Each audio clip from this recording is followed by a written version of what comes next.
بلال منامه ده قضي باندې کوم بغونه دي کاغذو سره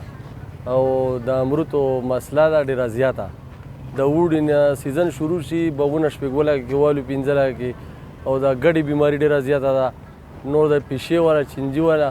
ډېرې غټې مسلې دي په 7000 باندې یو بوتل دوایي ده خو څه کار نه ورکوي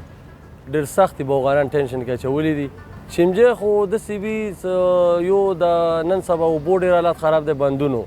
او بل د ګډې بیماري د 2022-21 نه راوتلې ده دې لاسه ډېر زیات امروتان خراب شو چینجی علاج بیا هم لږ ګزاره کوي خو دغه ګډې بیماري څه کمه ده دې والا بالکل څه دوایانې کار هم ورباندې نه کوي ډېر زیات یې مال خراب کړی دی لکه 50 کریټونه ډکوي نو 20 به صفا وي 40 به کمزوري وي بیماري څه زیاته شوې امروتانو کې دا په د میک زراعت والا څه راشي د بغونه چیک کي د دوایانې مو ته صحیح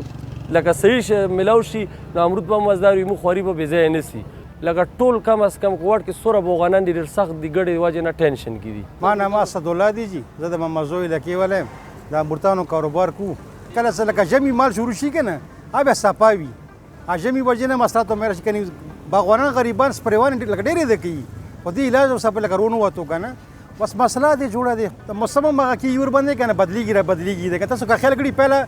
اوړي مال به کافي به چلیدو اوس اوړي مال هم کم شو اوس هغه کیسه ختمه شه اوس لکه ژمي مال کافي ټیمپر چلیږي دی لکه د موسم وجه هم دی بل آب و هوا کیسه هم دی په ټایم باران ونه شي مثال لکه که نه موسم مطابق بس باغ دی انګور دی هغه ته خو لکه به پکار وي که نه بل پس نه کم باران وشي که نه هغه سره ډېر اثر پرې وځي میرا نام شاکر اللہ ہے اور میں district director agriculture extension Kohat میں اپنی ڈیوٹی سر انجام دے رہا ہوں تو یہ کوہاٹ میں صرف امرود کی نہیں بہت سی جو اور بھی فصلیں ہیں یا میوجات ہیں ان سب کی بھی کم ہو رہی ہے نہ صرف کوہاٹ میں بلکہ ملک کے دیگر اضلاع میں بھی ہماری کوششوں کے باوجود بھی ہمیں بہت سے چیلنجز کا سامنا ہے اس کی جو بنیادی وجہ ہے وہ تو گلوبل وارمنگ بھی ہے انپٹس جو ہیں وہ بھی کاسٹلی ہیں اور زمیندار بھائی جو ہیں ان کے پاس انفارمیشن کی کمی بھی ہے اس کے علاوہ ہاؤسنگ سوسائٹیز کی وجہ سے ایریا کم ہو رہا ہے آپ نے پیداوار کی بات کی ہے تو تقریباً پچھلے 10 سال میں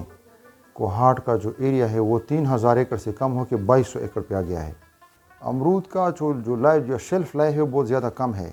اس سلسلے میں ہم نے زمیندار حضرات کو پچھلے سال 22,000 تقریباً ہم ٹریپس دے چکے ہیں فروٹ فلائی ٹریپس اس کے ساتھ کیمیکلز بھی دیے ہیں لیکن یہ صرف اس کے کنٹرول کا یہ طریقہ نہیں ہے کہ آپ کیمیکلز پہ جائیں اس کے ساتھ دوسرے ٹریڈیشنل طریقے ہیں وہ بھی اپنانے ہوں گے لیکن امرود کوہاٹ کی اسپیشلٹی ہے اور پاکستان میں اس جیسا فلیور پنجاب کے امرود میں نہیں ہے آل دو کہ دوسرے ممالک انڈیا تقریباً وہ دنیا کا 45% امرود پیدا کر رہا ہے اور ہم 1% یہاں پہ بھی 4-5 قسم کی ویرائٹیز پیدا ہو رہی ہیں سراہی والا سفید امرود کوہاٹ یا آبادی جہاں تک امرود کا تعلق ہے تو اس پہ ہم کام کر رہے ہیں اور پیداوار کی کمی کو دور کرنے کے لیے ٹھوس اقدامات کرنے ہوں گے گلوبل وارمنگ کی وجہ سے ڈروسوفیلا مینگنسٹا جو فروٹ فلائی انسیکٹ ہے یعنی وانا جیسے علاقوں میں بھی وہ پیدا ہو رہا ہے نہ صرف امرود کو نقصان پہنچا رہا ہے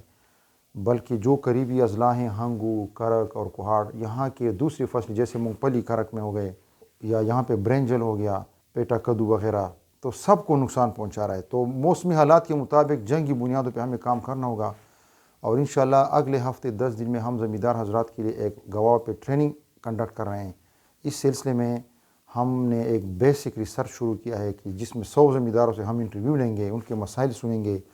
پھر اس کے انالیسس کریں گے اور ان کو ٹھوس جو ہے اقدامات اٹھانے کے لیے ہم مشورے دیں گے تو یہ چیزیں کر کے ہم امرود کی پیداوار بھی بڑھا سکتے ہیں ایک ریٹ بھی بڑھائیں گے زمیندار حضرات کو اس سے انشاءاللہ خاطر خواہ اضافہ ہوگا ان کی آمدن میں